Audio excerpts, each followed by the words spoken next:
So what we're trying to accomplish tonight is to give you some information to successful compost and to highlight some of the benefits and bust the myths about composting, and probably help you along the way with those myths is how to get it to work for you.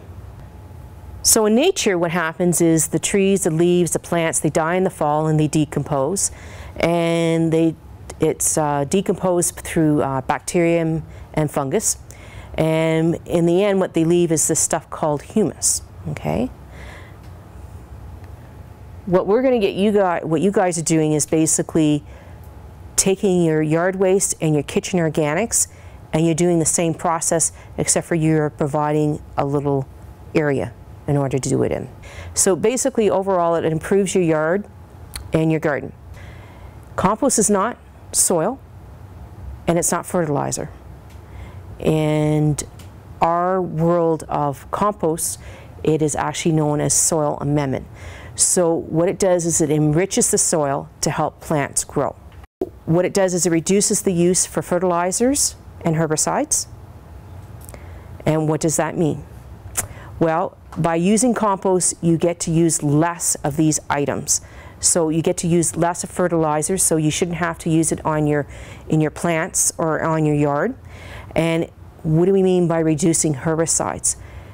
If you get your plants to grow nice and healthy, they can actually resist being attacked by bugs or by fungus or some type of disease.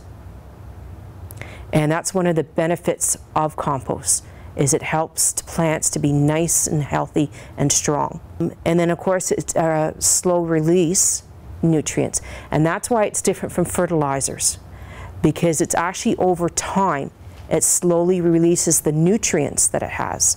And the other thing with compost is it comes with a whole bunch of other nutrients, whereas fertilizers are mainly nitrates and phosphorus base, whereas compost comes with boron, calcium, carbon, nitrogen, phosphorus. It comes with all these variety of nutrients which plants need in order to grow. And of course, if you're composting at home, you know what you're putting in it, and it is safe for children and pets to eat the finished compost, because you haven't put anything harmful in there that can hurt them. And of course, it's for free. So if we can reduce your waste that you're putting at the curb, then we actually, in the long run, will reduce the need for the number of collection vehicles out on the road in order to pick up your garbage. What do we mean by landfill space? Well, if we're not burying your organics, then we're saving space in our landfill. So I'm going to get right into the composting aspect. We recommend for your composter that you place it in a convenient sunny spot. And what we usually mean by this is either it's half sun, half shade, or full sun, not full shade, because you're relying on the sun to help you along the way, to heat things up for you, okay? So the sun is a helper, okay?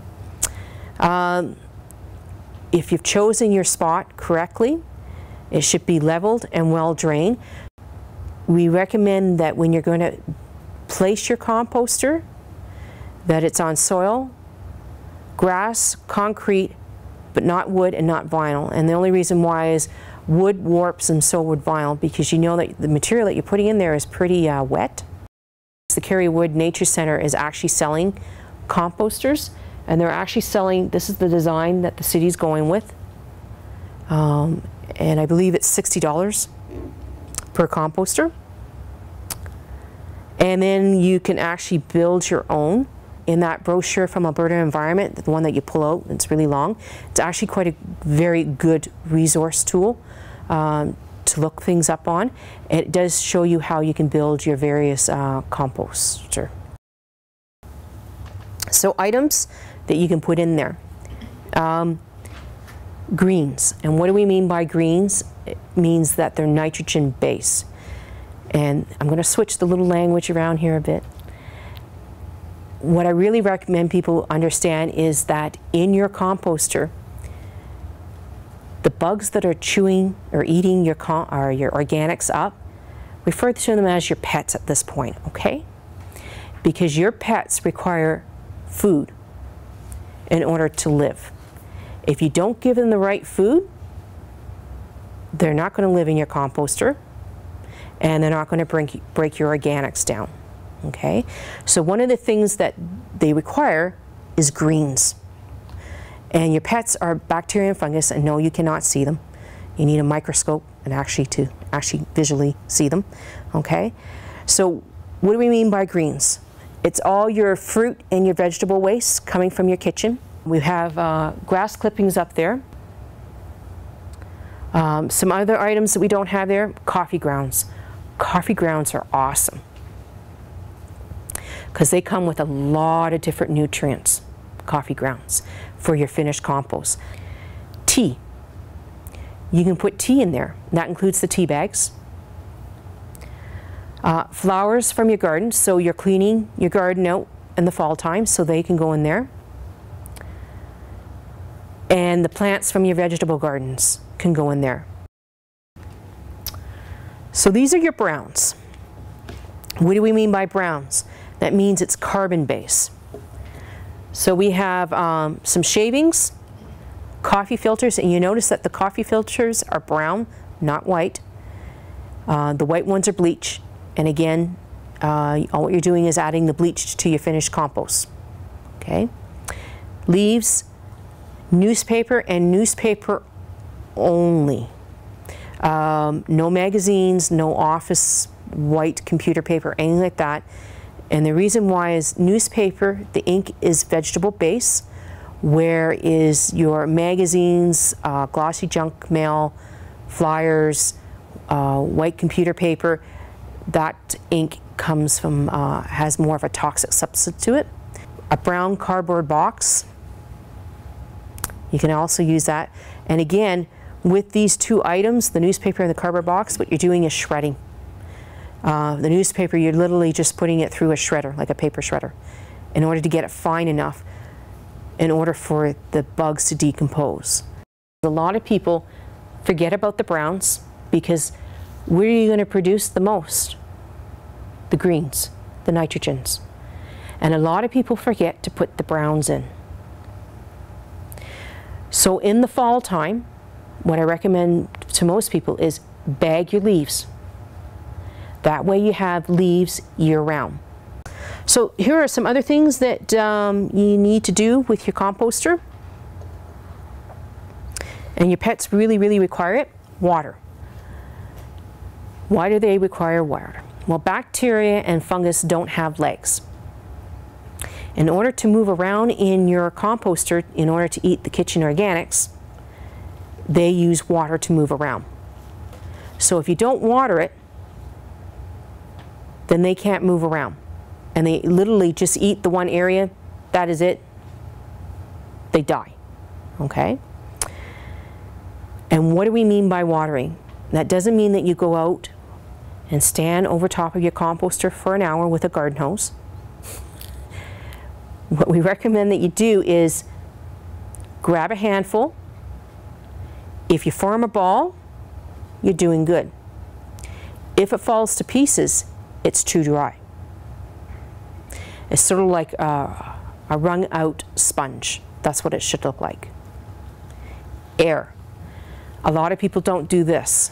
And what we mean by air is you literally have to turn your composter.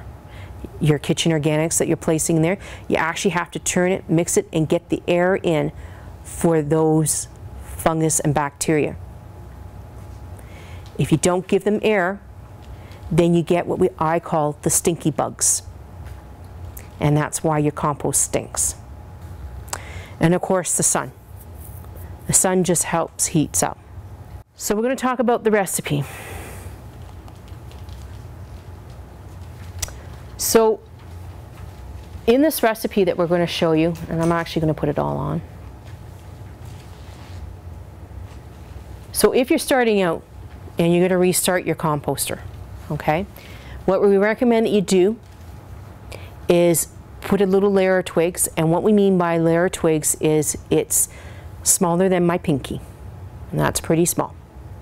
And you're going to build a little layer of that. And the reason why we're asking you to do that is it provides oxygen to get into the bottom and up. Then you usually do a layer of your browns. And then you're going to wet it down. Because as I said, your twigs and your leaves are browns, and browns are really, really dry. So you're just going to water it down a bit. And then you're going to start adding your kitchen organics on top of that, which are your greens. And then if you're starting from scratch, this is where you add a shovel of dirt on top of it. Then you do a repeat, your browns, and then your greens again. Once you go through all these layers right here, turn it and water it. So we have some more resources. There's that brochure that you have that comes from Alberta Environment, and it's an awesome brochure that they've put out.